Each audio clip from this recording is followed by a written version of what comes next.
This is the 90% tutorial for Dagobah. Right away, build this ramp with Luke and put R2 at the top. You should clip through, then just fly with R2 and push him up with Luke. And then you can just drop player 2 out and then just switch to R2.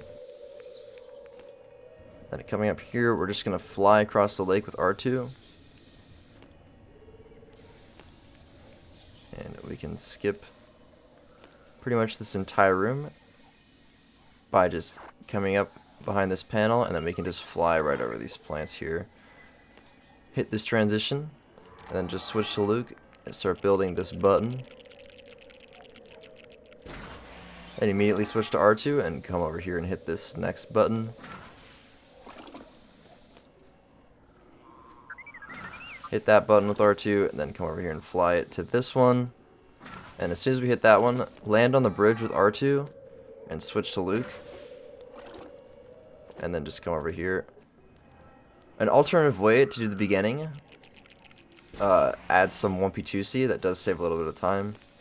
So this is the same, but here is a little different. We're not going to drop out, and we're going to keep both players in. And you can kind of push R2 with Luke, and then fly across with R2, and you can actually shoot these plants with Luke right there.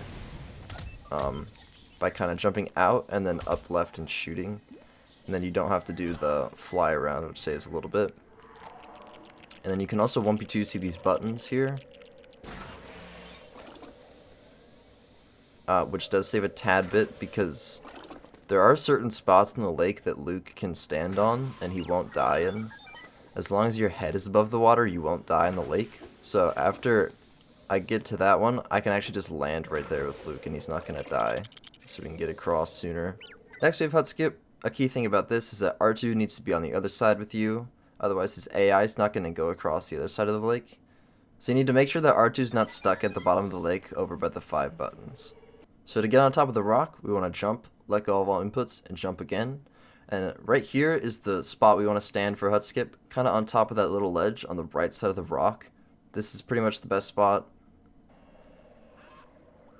Then the safe strat is just to wait for R2 to come on screen, call him in, and drop Luke out immediately. You need to pause pretty much right after you drop in, otherwise the camera's going to pan and it's going to be all weird and you might miss it, or hard lock. That's the best way to prevent it. You can also wait for the audio cue for when R2 gets to the other side of the lake.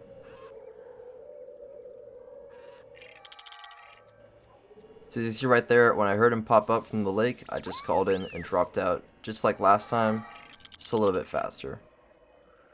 Hello, welcome to the What If I Miss Hut Skip portion of Dagobah.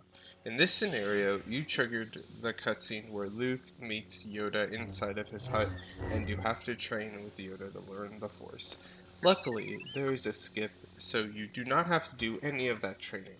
After the cutscene is finished, swap to R2-D2 if you aren't him already. At the north part of the room, you'll see a hill with a gold stud. As you see in front of you, there is a mushroom. Parallel to said mushroom, to the right is a wall with a little crevice. Once you are on that crevice, you want to quickly let go of all inputs, then fly to the first mushroom. To get up to the second mushroom, there's another crevice parallel to the next mushroom. But unlike the first one, you need to fly a little bit further out. After that, let go of all inputs again, and then fly to the mushroom, and then fly to the R2 panel.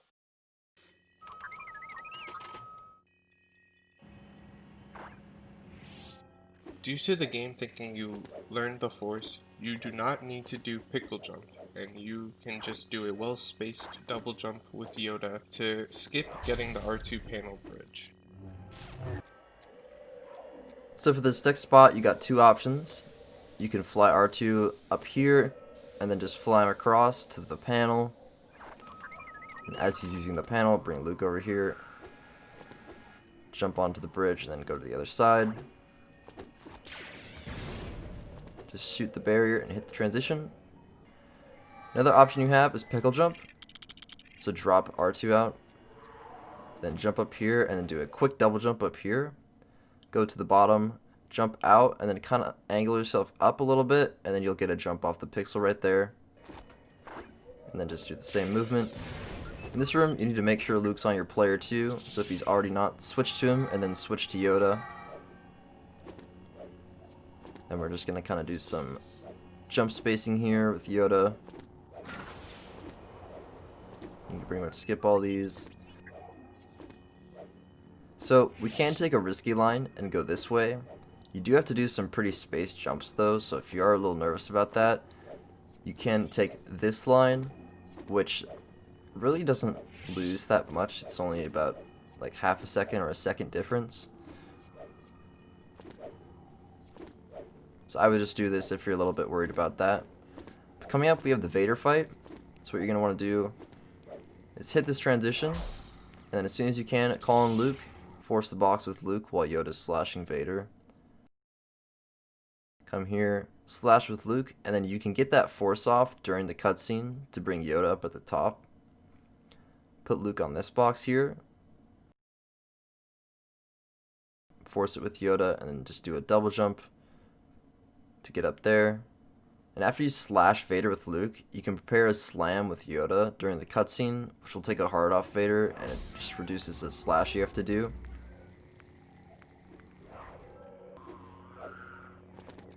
Start forcing the plants. For the turnstile, I like to slash this bat. Then I like to build it with Luke and then push it with Luke while Yoda waits by the bridge. And you can jump a little early with Yoda. Make sure you force that ramp, otherwise R2 can't come across. But then just bring both players over here, bring Yoda to this box. The force detection for this box is kind of bad. You kind of have to stand right next to it with Luke, but I like to force that with Luke. And as Yoda's pushing the box up there, I like to just kill the bats with Luke. Then have Yoda build this. I kill these other bats. Make sure you're just doing normal attacks and not slashes. It'll just make it way easier. Then go find R2. He will either be right next to Yoda or on the left. And then just force the X-Wing with Yoda. Now there are alternative ways to play this room, which is a little bit less 1p2c if you're not as comfortable with that. So this part's pretty much the same. Jumping a little bit early with Yoda, but then switch Luke to R2 and then drop him out. Make sure you force that ramp just like last time. Once you get to this box, you can either force this box a little bit up and then jump up to it. Or there's a little bit of a pixel jump, jumping out from the right box. That pixel jump is pretty easy, so even if it looks hard, it's not too bad. Then push this box just like last time. I like to do a slam off this to kill some bats. Obviously I missed them there, but you got a slam right there for the bats. Then you're going to want to call R2 in, and with this bat, you can kind of body block him with R2. So that Yoda doesn't have to stop building this. And then this part is pretty much the same, and that's Dagobah.